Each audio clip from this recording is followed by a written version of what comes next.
नमस्कार, आप देख रहे हैं महाकाल टुडे और मैं हूं आपके साथ रंजना राय। चलिए नजर डालते हैं शहर की खबरों पर। श्री महाकालेश्वर मंदिर में कार्तिक माह के दूसरे सोमवार को देव प्रबोधनी के शुभ दिवस पर बाबा महाकालेश्वर की दूसरी सवारी पूरे राशि ठाट बाट के साथ नगर भ्रमण पर निकली। श्री महाकालेश्वर मंदिर में कार्तिक माह के दूसरे सोमवार को देव प्रबोधनी एकादशी के शुभ अवसर पर भगवान श्री महाकालेश्वर की दूसरी सवारी संपूर्ण वैभव एवं परंपरा के साथ शाम 4 बजे सभा मंडप से कोटि तीर्थ कुंड के पवित्र जल से अभिषेक एवं पूजन के उपरांत नगर भ्रमण पर निकली। भगवान के नगर भ्रमण पर निकलने के पूर्व परिसर स्थित सभा मंडप में श्री महाकालेश्वर मंदिर के मुख्य पुजारी पंडित घनश्याम शर्मा द्वारा भगवान श्री चंद्रमौलीश्वर का षोडशोपचार से पूजन अर्चन किया गया। उसके पश्चात श्री महाकालेश्वर मंदिर प्रबंध समिति के प्रशासक गणेश कुमार धाकड़ ने भगवान श्री चंद्रमौलीश्वर का पूजन किया। इस दौरान मंदिर प्रबंध समिति की सहायक प्रशासक पूर्णिमा सिंघी, मूलचंद जुनवाल, प्रतीक द्विवेदी, सहायक प्रशासनिक अधिकारी आर.के. तिवारी, अनिल श्रीवास्तव आदि उपस्थित थे। बाबा महाकाल के जयकारों के साथ सभी ने पालकी में विराजित श्री चंद्रमौलीश्वर को नगर भ्रमण की ओर रवाना किया। जैसे ही पालकी मुख्य द्वार पर पहुंची, होमगार्ड पुलिस एवं एसएएफ के जवानों द्वारा भगवान को सलामी दी गई। सवारी में श्री चंद्रमौलीश्वर पालकी में सवार होकर अपनी प्रजा का हाल जानने नगर भ्रमण पर निकले। सवारी निकलने के पूर्व सभा मंडप में पूजन के दौरान पुलिस बैंड द्वारा श्री महाकालेश्वर मंदिर के मुख्य द्वार पर सुंदर भजनों की प्रस्तुति दी गई। भगवान श्री चंद्रमौलीश्वर की पालकी श्री महाकालेश्वर मंदिर के मुख्य द्वार से बड़ा गणेश मंदिर के सामने से उज्जैन स्थित सप्त सागरों में से एक रुद्र सागर से हरसिद्धि मंदिर के समीप से नरसिंहघाट रोड पर सिद्ध आश्रम के सामने से निकलकर शिप्रा तट रामघाट पहुंची। रामघाट पर मां शिप्रा के जल से बाबा श्री चंद्रमौलीश्वर के अभिषेक पूजन किया गया। अभिषेक के पश्चात सवारी रामानुज कोट हरसिद्धि पाल से हरसिद्धि मंदिर के सामने पहुंची। भगवान शिव की प्राण वल्लभा सती की कोहनी गिरने से यह शक्तिपीठ मां हरसिद्धि के नाम से विश्व प्रसिद्ध है।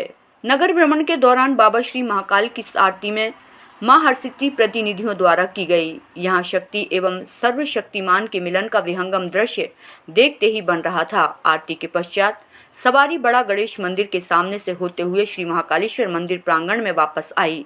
यहाँ सभा मंडप में पुनः पूजन के बाद सवारी का विश्राम हुआ। राशि ठाटबाट से सुसज्जित सवारी निकासी के समय उद्घोषक, तोपची, भगवान श्री महाकाल का ध्वज, अश्वरोही दल, विशेष सशस्त्र बल, पुलिस बैंड, नगर सेना, महाकाल के पुजारी पुरोहित, ढोल वादक, झांझर, चौपदार, चांदी की झाड़ू वाहक, अन्य आवश्यक व्यवस्था में लगने वाले अधिकारी कर्मचारी सीमित संख्या में उपस्थित थे। कार्तिक मास में आज द्वितीय सोमवार है। द्वितीय सोमवार को भगवान मन महेश के रूप में पुनः सावन के बाद नगर भ्रमण पर निकले हैं। ये सब परंपराएं सिंधिया स्टेट के समय से चली आ रही है और इन परंपराओं का निर्वाह महाकाल मंदिर के पुजारी परिवार निर्विघ्नता से संपन्न कर रहे हैं। इसी श्रृंखला में आज कार्तिक मास में पर चूँकि कोरोना काल है तो जो सवारी पूर्व में गणगौर दरवाजे से होती हुई जाती थी तो वो सवारी अब वापस पुनः जो श्रावण का मार्ग है उसी से वापस आएगी। वेबसाइट संचालक के खिलाफ महाकाल समिति के सदस्यों ने एफआईआर दर्ज करवाई है। महाकाल का प्रसाद 260 रुपये प्रति किलोग्राम पर बिकता है, जबकि वेबसाइट ने ऑनलाइन 351 रुपये प्रति किलोग्राम से बेच रहा था, जिसके लिए मंदिर समिति ने पुलिस में ऑनलाइन एफआईआर दर्ज करवाई है। महाकालेश्वर, सोमनाथ और सावरिया सेठ जी का प्रसाद ऑनलाइन बेचने पर उज्जैन में वेबसाइट संचालक के खिलाफ महाकाल मंदिर समिति ने एफआईआर दर्ज करवाई है। महाकालेश्वर का 260 रुपये प्रति किलोग्राम का प्रसाद एक वेबसाइट sritemple.com पर अवैध रूप से 351 रुपये प्रति किलोग्राम ऑनलाइन बेचा जा रहा था। इस पर संज्ञान लेते हुए महाकाल मंदिर समिति ने वेबसाइट पर महाकाल थाने में एफआईआर दर्ज करवाई है। राजस्थान के नाथद्वारा से संचालित होने वाली इस वेबसाइट पर महाकाल के साथ सोमनाथ, श्रीनाथ और सावरिया सेठ जी का प्रसाद भी ऑनलाइन बेचा जा रहा है। कंपनी का रजिस्टर्ड ऑफिस मुंबई बताया जा रहा है। इतना ही नहीं, वेबसाइट उज्जैन में भी महाकाल के प्रसाद को बेचने के नाम पर 351 रुपये वसूल रही है। महाकाल मंदिर प्रशासक गणेश धाकड़ ने महाकाल थाना पुलिस को पत्र लिखकर वेबसाइट संचालक के खिलाफ प्रकरण दर्ज करवाया है। वेबसाइट संचालक अनाधिकृत रूप से महाकाल के प्रसाद का व्यवसाय कर रहे हैं। महाकाल मंदिर समिति की ओर से दर्शन करने वाले श्रद्धालुओं को नो प्रॉफिट नो लॉस की तर्ज पर लड्डू प्रसाद दिया जाता है, लेकिन यह वेबसाइट श्रद्धालुओं से महाकाल प्रसाद के नाम पर धोखाधड़ी और अवैध वसूली कर रही है।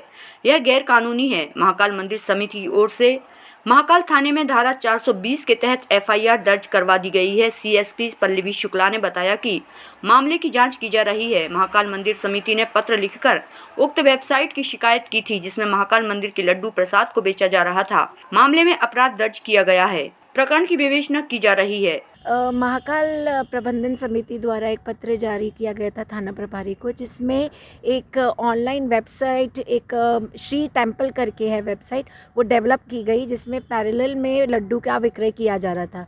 धोखाधड़ी संबंधित अपराध पंजीबद्ध कर विवेचना में लिया गया है। उज्जैन में देवोत्थान एकादशी के पर्व पर संस्कृति मंत्री उषा ठाकुर ने 7 दिवसीय अखिल भारतीय कालिदास समारोह का शुभारंभ किया। मंत्री सुश्री ठाकुर द्वारा महाकवि कालिदास के चित्र पर माल्यार्पण किया गया। इसके पश्चात उन्होंने समारोह में कला प्रेमी जनता के लिए लगाई गई चित्रकला प्रदर्शनी और उसके ऑनलाइन सोशल मीडिया प्लेटफॉर्म का शुभारंभ किया। चित्रकला प्रदर्शनी के अलावा मंत्री सुश्री ठाकुर द्वारा प्राचीन सिक्कों की प्रदर्शनी का अवलोकन किया गया तथा महान क्रांतिकारी बिरसा मुंडा पर बनाई गई आकर्षक रंगोली का अवलोकन भी किया गया और उसकी प्रशंसा की। पंडित सूर्यनारायण व्यास संकुल सभागृह में आयोजित कार्यक्रम में अतिथियों द्वारा महाकवि कालिदास और पंडित सूर्यनारायण व्यास के चित्र के समक्ष दीप प्रज्वलित कर कार्यक्रम का विधिवत शुभारंभ किया गया। इसके पश्चात शासकीय माधव संगीत महाविद्यालय के विद्यार्थियों द्वारा नांदी पाठ और मध्य प्रदेश गान का गायन भी किया गया। कार्यक्रम में अतिथियों द्वारा संस्कृत के कालिदास शोध पत्रिका, दूरवा शोध पत्रिका, कालिदास और चित्र प्रदर्शनी के कैटलॉग का विमोचन किया गया। कार्यक्रम में स्वागत भाषण संस्कृति विभाग के संचालक श्री आदित्य कुमार पांडे ने संस्कृत में दिया। कार्यक्रम के सारस्वत अतिथि स्वामी मधुसूदन आचार्य जी महाराज थे। संस्कृति मंत्री सुश्री उषा ठाकुर ने इस अवसर पर कहा कि हम सब सौभाग्यशाली हैं कि महाकवि कालिदास ने भगवान महाकालेश्वर की नगरी को चुना है। महाकवि कालिदास का साहित्य अद्भुत था। विश्व के साहित्यकार उनके सामने नतमस्तक थे। संस्कृति विभाग हमेशा संस्कृत, संस्कृति और संस्कार के सुदृढ़ीकरण के लिए प्रयासरत रहा है और आगे भी रहेगा। अखिल भारतीय कालिदास समारोह में सभी कला प्रेमियों का हार्दिक अभिनंदन है। हम सब मिलकर इस समारोह की लोकप्रियता को चरम उत्कर्ष पर पहुंचाएंगे। समारोह की गरिमा को पूरे समर्पण के साथ आगे बढ़ाएंगे। मंत्री सुश्री ठाकुर ने कहा कि हम सभी अपने अपने घरों में बैठक के मुख्य स्थान पर क्रांतिकारियों के चित्र लगाएं ताकि इनका परिचय आने वाली पीढ़ी से हो सके। उन्होंने कहा कि संस्कृति विभाग द्वारा रामचरितमानस पर प्रश्नावली पर आधारित परीक्षाएं आयोजित की जाएंगी। इनमें उत्कृष्ट प्रदर्शन करने वाले को हवाई जहाज के माध्यम से अयोध्या ले जाया जाएगा। मंत्री सुश्री ठाकुर ने कहा कि हमारी नई पीढ़ी प्राचीन संस्कृति और संस्कारों से दूर होती जा रही है। इसे पुनः संस्कृति से जोड़ना होगा। कार्यक्रम में आभार प्रदर्शन विक्रम विश्वविद्यालय के कुलपति प्रोफेसर अखिलेश कुमार पांडे ने किया। इस दौरान कालिदास संस्कृत अकादमी के निदेशक प्रोफेसर संतोष पांड्याय, श्री श्रीपाद जोशी, सुश्री योगेश्वरी फ्रोजिया एवं अन्य गणमान्य नागरिक मौजूद थे। आभार प्रदर्शन के पश्चात सांस्कृतिक कार्यक्रमों की प्रस्तुति दी गई।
फतेहाबाद के रास्ते उज्जैन से इंदौर चलने वाली मेमू ट्रेन को वर्चुअल रूप से प्रधानमंत्री ने हरी झंडी दिखाकर रवाना किया है।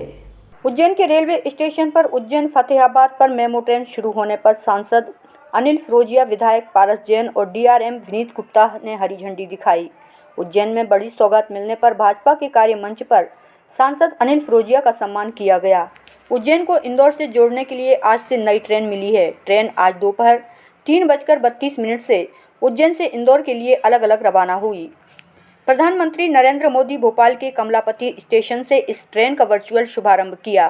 प्रधानमंत्री नरेंद्र मोदी ने भोपाल के कमलापति स्टेशन से इस ट्रेन का वर्चुअल शुभारंभ किया। कल यानी मंगलवार से यह ट्रेन नियमित चलने लगेगी। ट्रेन में 12 कोच रहेंगे। यह ट्रेन उज्जैन से इंदौर शाम 5:15 बजे पहुंचेगी, जबकि इंदौर से 3:30 बजे चलकर शाम 5:25 पर उज्जैन आएगी। इस ट्रेन के चलने से उज्जैन एवं इंदौर के बीच एक और रास्ता मिल जाएगा। 62 किलोमीटर का यह सफर मेमू ट्रेन से मात्र 1 घंटा 15 मिनट में पूरा किया जा सकेगा। इस ट्रेन की औसत स्पीड 42 किलोमीटर प्रति घंटे की रखी जाएगी, जबकि पहले दिन यह ट्रेन 35 किलोमीटर प्रति घंटे की रफ्तार से चलेगी। प्रधानमंत्री नरेंद्र मोदी ने वर्चुअल रूप से कहा कि महाकाल की नगरी उज्जैन और देश के सबसे स्वच्छ शहर इंदौर को जोड़ने के लिए यह नई ट्रेन शुरू हो गई है। अब इंदौर वासी एक ही दिन में महाकाल के दर्शन आसानी से कर सकेंगे। उज्जैन एवं इंदौर रूट के लोगों को अप डाउन में आसानी होगी। इससे समय और पैसा दोनों बचेगा।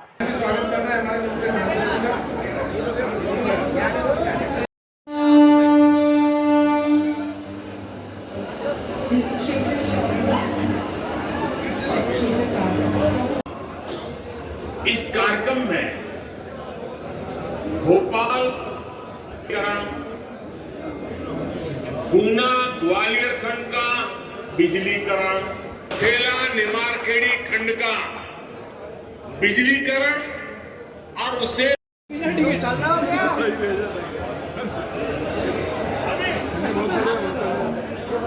उज्जैन सांसद अनिल फिरोजिया ने बताया कि 2014 में मीटर गेज बंद की गई थी, जिसके बाद इस ट्रैक को ब्रॉड गेज में परिवर्तित किया गया है। करीब 250 करोड़ की इस योजना का आज शुभारंभ किया गया है। इस ट्रेन से इंदौर, उज्जैन तो रतलाम के यात्रियों को काफ़ी फायदा होगा। वहीं महाकाल के दर्शन करने वाले श्रद्धालुओं को भी कम शुल्क लगेगा और कम समय में आसानी से दर्शन हो सकेंगे।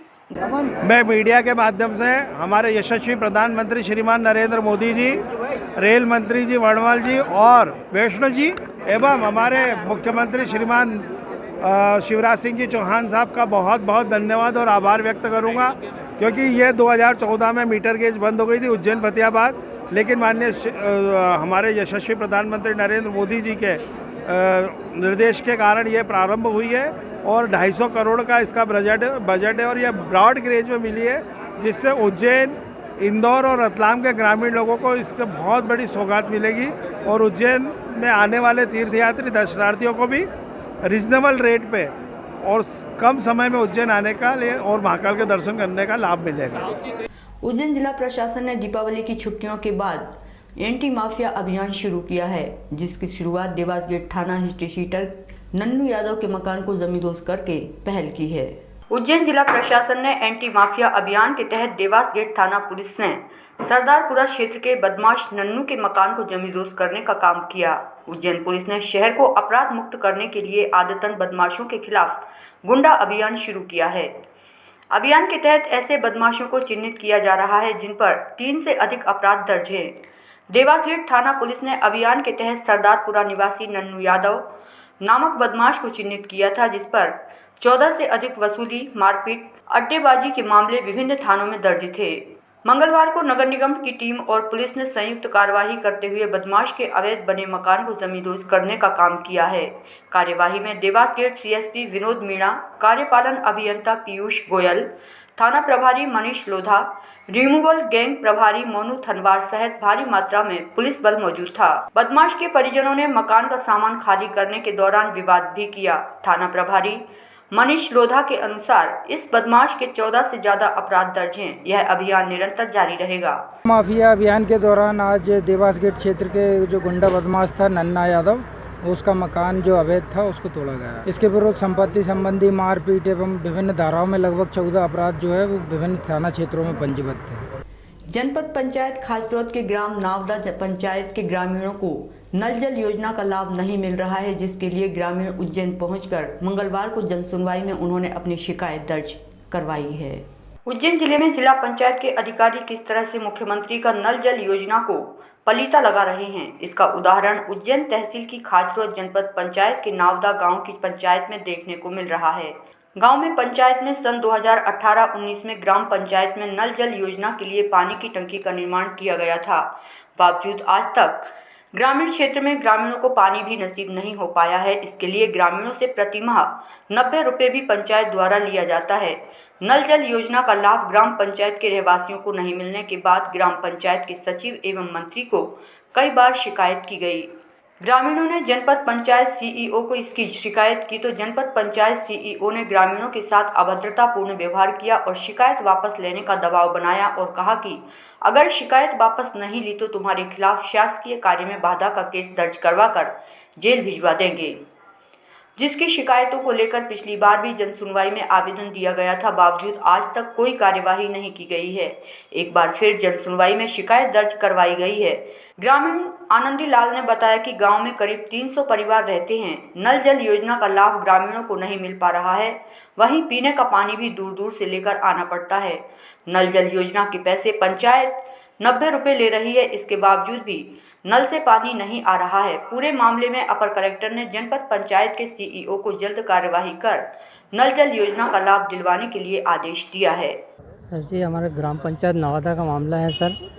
ये 2018 को पूर्ण हो गई थी और ग्राम पंचायत ने हैंडओवर 2018 में कर ली गई थी और इसके बाद जब से ही बंद, नल में पानी नहीं आ रहा, जब से ही बंद पड़ी हो। इसके बाद मैंने कई बार शिकायत जनपद सीईओ को की, लेकिन कोई मैडम ने सुनवाई नहीं करी। इसके बाद मैंने आवेदन देने गया तो मैडम ने आवेदन नहीं लिया और मेरे को वहाँ से भगा दिया गया। इसके बाद जन सुनवाई मैंने कलेक्टर साहब के यहाँ ये तीसरी बार शिकायत दे दी गई है। इसके बाद भी अभी तक कोई कार्रवाई नहीं हुई है और कलेक्टर साहब ने बोला है कि जल्द से जल्द आपका सुनवाई हो जाएगी आपके यहाँ, लेकिन अभी तक कोई सुनवाई नहीं हो रही। जब भी आ रहा, जब पानी आसपास दूर दूर से ला रहे, गांव में हेडपम्प भी नहीं, इतने 2-3 हेडपम्प चलते हैं और बाकी कुएं से ला रहे, कोई दूसरे के होल से ला रहे, जंगलों से लाते हैं सर वहाँ पे, और बहुत समस्या आ रही। और 300 ऊपर कनेक्शन है सर नल जल योजना के, और सभी पैसे देते हैं। ग्राम पंचायत रसीद काटती है हर महीने, इसके बाद भी पैसे लेने के बाद भी नल नहीं दे रहे ग्राम पंचायत से। दरअसल ये एक नल जल योजना है जिसके बारे में नवादा गांव की है खाचरोद के, जिसके बारे में ये बताया गया पीएचई द्वारा कि ये जो योजना है इसको जो है ग्राम पंचायत को हैंडओवर कर दिया गया है 2019 में। तो इसमें जो है शिकायतकर्ता की शिकायत भी जो है वो पंचायत के विरुद्ध थी। तो इसमें सीओ ज़िला पंचायत को निर्देशित कर दिया गया है कि वो स्वयं इसको दिखाएं और इसमें शीघ्र कार्रवाई करने का। तड़के होने वाली भस्म आरती में बाबा महाकाल को भस्मी चढ़ाकर आकर्षक श्रृंगार किया गया, जिसको देखकर दर्शनार्थी भाव विभोर हो उठे। ज्योतिर्लिंग बाबा महाकाल के दरबार में तड़के होने वाली भस्म आरती में बाबा को जल अर्पण करने के बाद भस्म आरती की गई। राजाधिराज बाबा महाकाल का पंचामृत से अभिषेक कर नयनाभिराम श्रृंगार किया गया। भस्मीभूत बाबा के दर्शन के लिए दूर दूर से दर्शनार्थी यहां पहुंचते हैं और अपने आप को धन्य महसूस करते हैं। पंडित घनश्याम शर्मा ने आज सुबह होने वाली भस्म आरती की श्रद्धालु ढोल नगाड़े बजाकर बाबा की भस्म आरती का आनंद ले रहे थे।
आज के अंक में यहीं तक, अगले अंक में फिर मिलेंगे। तब तक के लिए नमस्कार।